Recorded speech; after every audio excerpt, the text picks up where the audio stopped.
Atë në barazim 1-1 shumë polemika, keni lënë 2 pikë sot në që Atë që të reguan futbollistët në fush, realisht lanë 2 pikë, sepse e menaxhuan zakonisht mirë ndeshjen futbollistët, neutralizuan pikat e forta të kundërshtarit, duke konsekvent në rezervë dhe mendoj që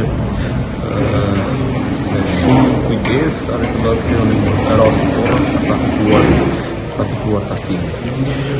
Penalti e diskutueshme që në ditë e fundit më saj e lodh ta vlerësojnë organet kompetente, thjesht më pëlqeu skuadra, më pëlqeu futbollistët, se si sakrifikuan gjithçka për të marrë nga kjo ndeshje. E filluam ndeshjen me një 4-1 për shkak kundërshtarit, sepse për të vitin do të ka luajtur me 4-2-3-1, por na kishin ndryshuar ata.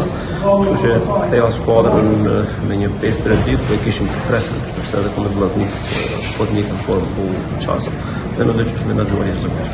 Të ndalemi pak tek bojkoti i skuadrës, se pam që reaguat që nuk duhet ndodhte. Sa e bukur të flisja për në aspektin taktik, nuk duhet të futem kësaj pjesë. Kështu që thjesht onorin nëse keni pyetje në aspektin taktik apo sportiv, sepse më shumë e pak.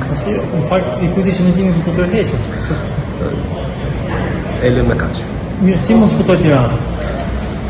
Tirana, pa diskutim që po e presin në fatin kalimtar të janarit. Është e rëndësishme që blerët që do sjellin apo futbollistët të jenë vërtet kualitativ. Ti shtojmë këtij grupi këtyre futbollistëve të rinj, të cilët vërtet kanë luftuar këto 3-4 ndeshje shumë. Ti shtojmë koka cilësore dhe pastaj ta ngadalë çdo ndeshje do të jetë realisht finale për ne, sepse unë personalisht besoj sepse ka shumë ndeshje, por çdo ndeshje duhet ta luajë të jetë Janë piketuar lojtarët në fond.